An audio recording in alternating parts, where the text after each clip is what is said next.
Hi there, welcome. A mystery plant-based infection starts a terrible virus epidemic in this gripping horror story.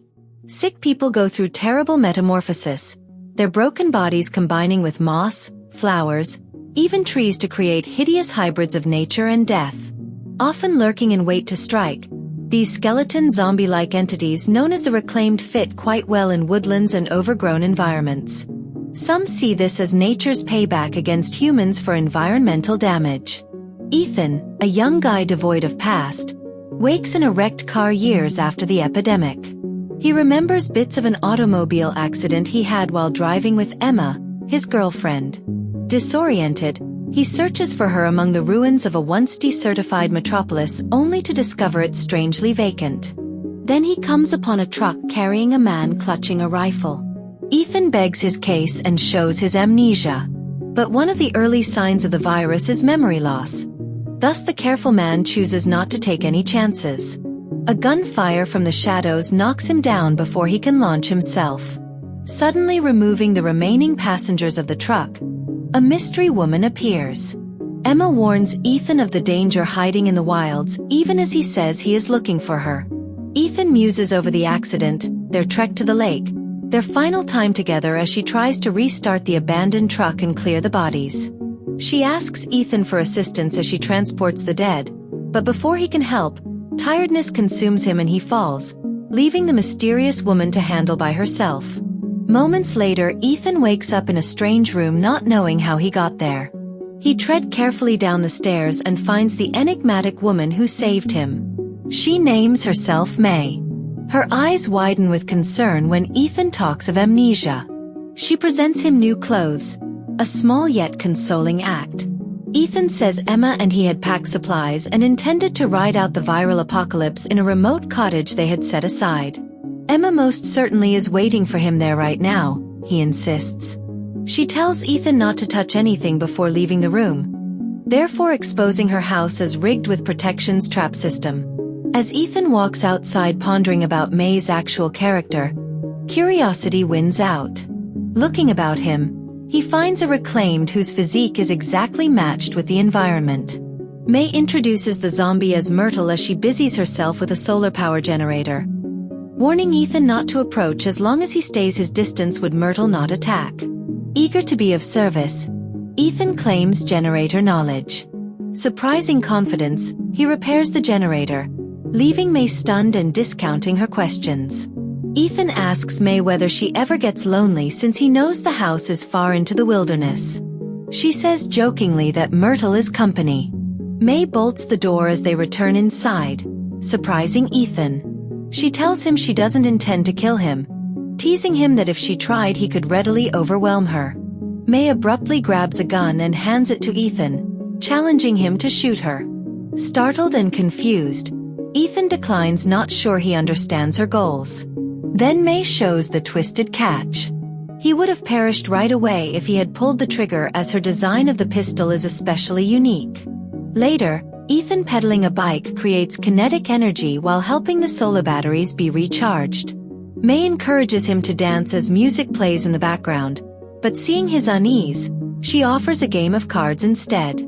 Ethan thinks he had to find Emma following the game as he pledged to guard her. Warning him he wouldn't want to find himself on the wrong side of Myrtle, May tells him to wait until dawn. She tells him to relax and then turns in sleep.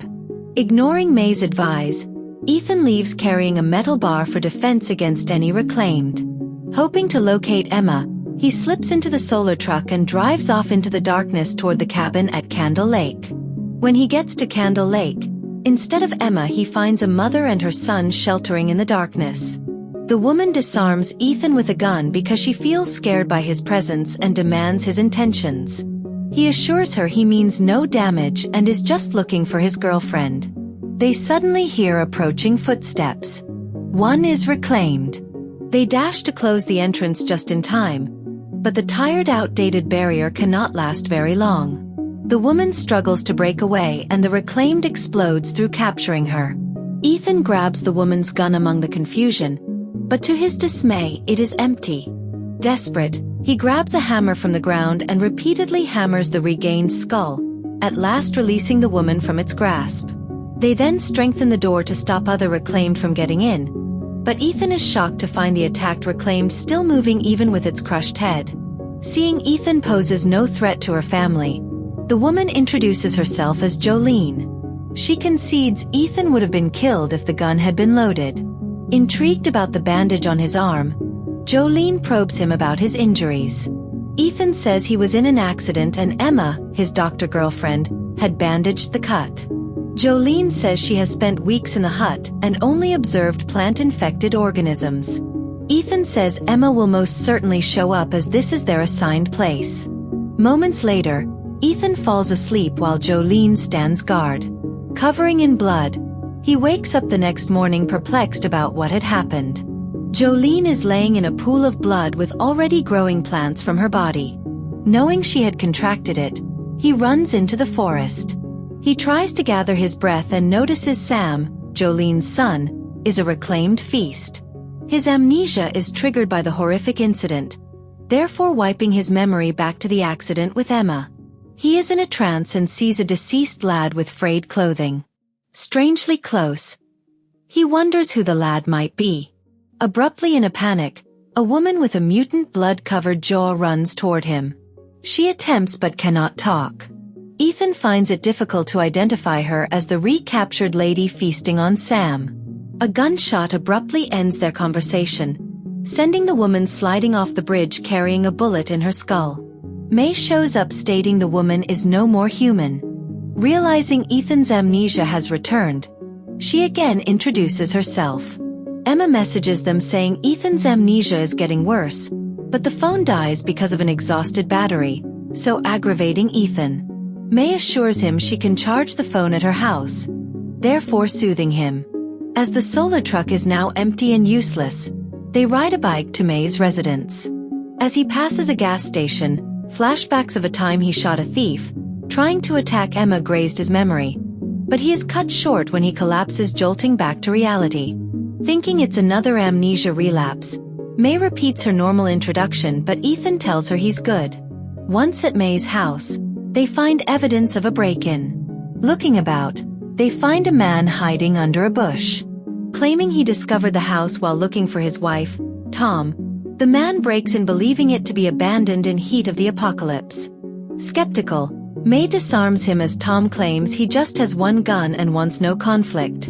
When he requests a dinner, May offers a deal: one hot meal for one chore. Ethan and Tom cut logs later for firewood. Intrigued, Tom probes Ethan about his relationship to May. She is helping Ethan look for someone he lost, Ethan says. Then brings them inside for dinner, but covertly orders Ethan to indicate he isn't hungry. Even hungry, Ethan follows May's advice. Following their dinner, Tom discusses his wife, Franny, disclosing that she recalled scavenging close to a house with power 10 days ago, the last time he saw her. Tom believes she must have been kidnapped, convinced she cannot have fallen victim to the reclaimed. Ethan's thinking becomes foggy with the discourse over his lost lover. May tries to lead Ethan to rest as she realizes he might be going through another relapse, but he falls on the ground. May orders Tom to assist in lifting Ethan, but instead Tom points a revolver at her, verifying her fears. When May Tuesday that she will take it back when he's done, he grabs her gun and punches her. Tom soon finds himself sleepy, learning too late that May had rendered the food inactive. Fighting to keep conscious, Rose knocks him cold. Ethan wakes up later that evening to find Tom dead on the ground. Two men, revealed to be Tom's partners, enter the room with pistols just then. Ethan tries to warn a forthcoming May, but it is too late. They grab her and fastening her to a chair mistook Ethan for May's son.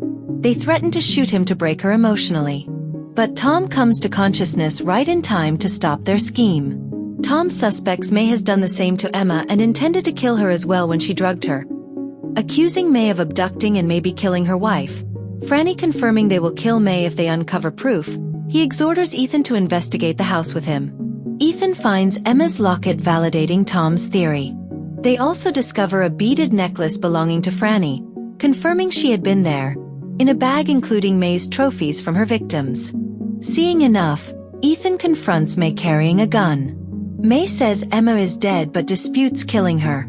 Ethan asks May how long he has had amnesia, as he knows the story is more complex. Intrigued by this disclosure, Tom probes Ethan regarding his arm damage, but Ethan finds it difficult to recall. When May tells Ethan he is already dead, virus-infected, Ethan at last falls apart. He understands he was the reclaimed, killing Jolene and her son. Tom's friend, seeking a closed area, sets off a booby trap explosion and discovers one of their buddies altered within. Frustrated, Tom snatches May's rifle and aims it at her, only to have his hand blow off.